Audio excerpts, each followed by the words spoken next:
Hey everyone, welcome to Two Car Pros. My name is Ryan, and today we're going to be doing the rear diff fluid for a GMC Yukon 2500. This will also apply to the GMC Sierra, the Chevy Silverado 2500, and the Chevrolet Suburban 2500, although the light duty is also fairly similar and straightforward. Today we have the 9.5 inch ring gear. The 10.5 inch is exactly the same, just a different gasket. We'll go over that later. And if you have a limited slip differential, you are going to need limited slip differential additive. I left the link down below in the description to that, as well as the gear oil we're using today.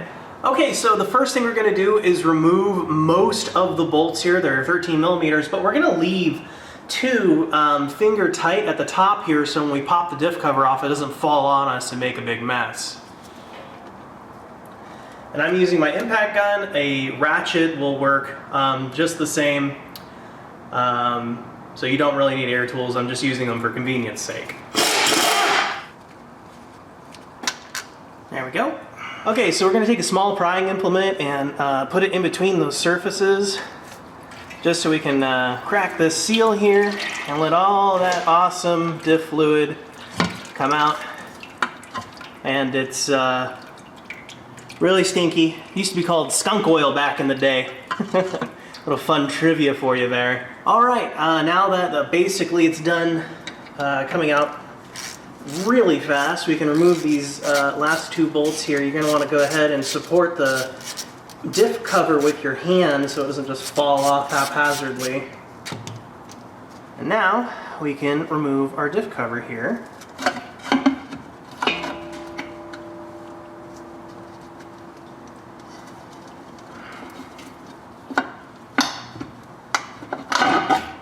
There we go, just like that, and now we can move on. Okay, so we have our diff cover over here at our workbench, and we want to go ahead and clean it up, get all this gunk out of there. We're going to use some carburetor spray.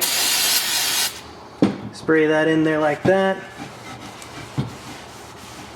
You can already see that it already looks a lot better, but we're going to keep doing that until this is nice and clean, and then we're going to worry about removing the rest of the gasket material. Alright, so this is what the differential looks like once the diff cover is off. And you can see in there that this is a little magnet in there that collects bits of metal. You can actually see it kind of sticking up. So we want to go ahead and clean all that off. We want to clean in there as best we can.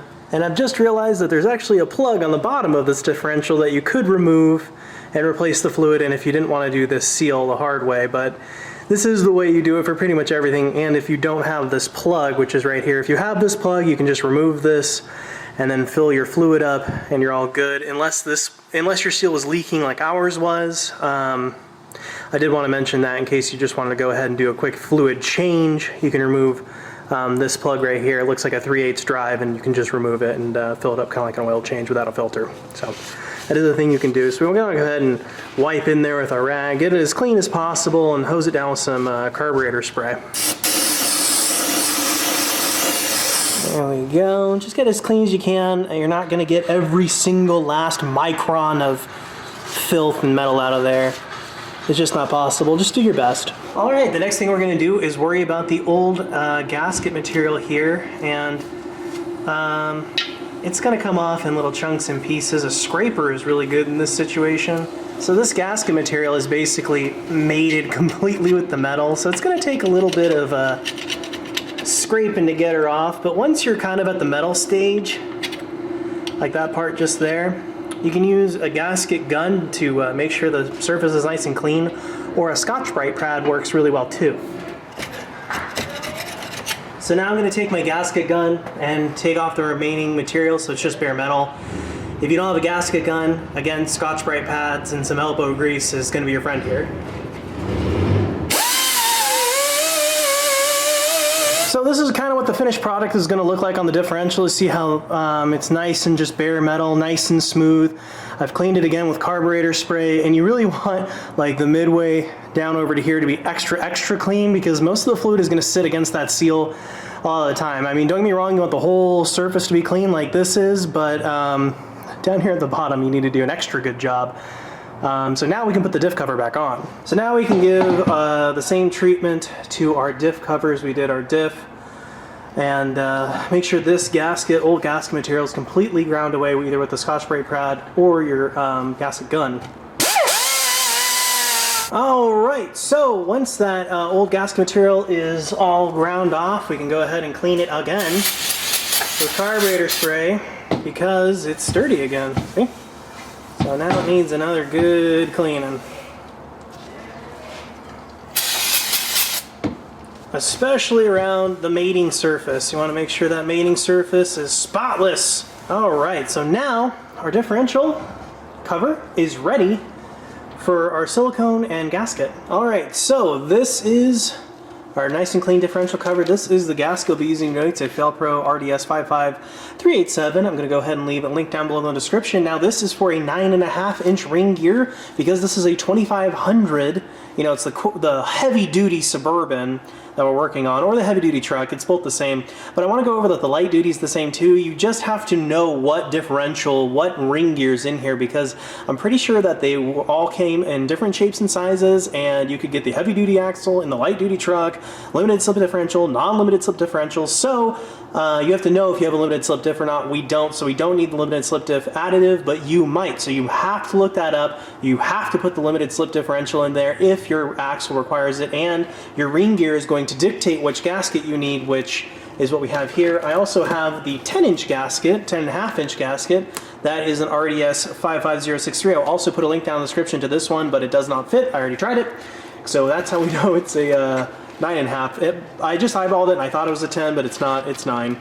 So we can take it out of the packaging here. There we go, that's the ticket.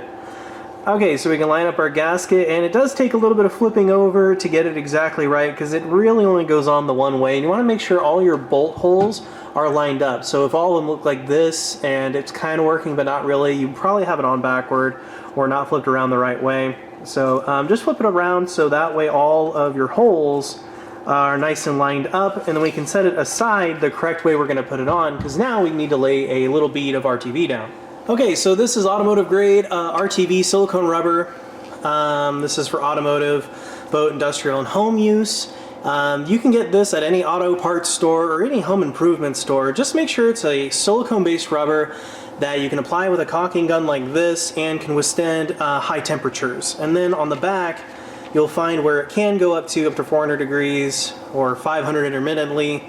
And you'll also find the curing time, which on this is 24 hours for a fuel cure and maximum strength, but for application for today, we're going to apply this, and then we're probably going to wait about half an hour to put the new fluid in. But if you want to wait that full 24 hours, I don't blame you, because you're not prone to leaks at that point. So what we're going to do is put a thin bead, just a little bit of RTV all around. You don't want to use like a ton, just a little bit is good, because you don't want to make it a mess. I mean, even if a little bit gets in the diff, it's not the end of the world. I know a lot of people have quite the opinion on that, but just a little bit is good. You're just wanting it to make a seal. You already have a gasket, but this is just to make double sure that it's not going to leak on you, because then you're doing the whole job again, which is never fun. So a little bit of RTV there, a little bit goes a long way, and then we can apply our gasket like so. You want to just push it straight down. Don't try to move it too much. There we go. Just like that. And then make sure it is in a good spot. That, so that way we don't have to move it any when we're at the truck. We can just kind of put it on. Now we can put another bead on top of the gasket material here. Again, a small thin bead, nothing crazy, don't go nuts. Don't put like a lot. You can even put a little bit less than what I'm putting here. You know, you don't need like a ton. Just a small thin bead all the way around. And make sure you go on the inside of the bolt holes, because if you go on the outside of the bolt holes, you're going to have a leak. And that's no fun. And you'll be doing the job again. So there we go. Perfect. Now we can take this diff cover to the truck, and if you want to store your silicone rubber, go ahead and give it a little extra and then hang it vertically. All right, back here at the differential, and your differential cover only goes on the one way with the fat part on the left. So we're gonna go ahead and line it up. Now it's important that you just put it straight on and there's not too much jiggering. You just wanna put it straight on as best you can. We can just keep replacing our bolts here. The hectic part's over, so that's nice. Okay, so we're gonna grab our 13mm here and tighten them up, and you wanna do your best to do them in a cross pattern. There's kind of a lot here, so maybe go from here to here to back to here to up to here to down to here. You just wanna keep things as even as you can and do a little bit at a time as opposed to squishing one down all the way and then going to the next one. You know, you just want it nice and even so that way the pan sits down in such a way that it doesn't create, you know, a crack or a crease or a seam or something like that.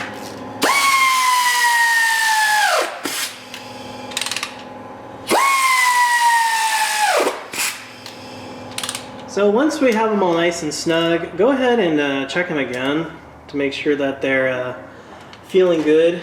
I went ahead and put the torque spec on the screen now. In case you aren't sure how tight it should be reasonably tight. Yeah, see, this one got away from us. You know, the 13mm, they're holding fluid back. They do have a gasket on it, so you know, you don't want to snap the head off of it. You don't want to go too crazy Hulk tight. You know, arm tight's good, but if you need that torque wrench, reassurance, I have it there for you. But if you don't have a torque wrench, which is understandable, medium tight's good. So all the bolts are nice and tight. Now we're gonna let it sit here for at least an hour. All right, so now we can remove our fill port completely using a 3/8 drive ratchet. I have a little extension on there, and we're just gonna loosen it like a bolt. Might be on there a little stuck, but that's what the WD-40 is for. That's gonna help you out there. There we go. And that's what it looks like.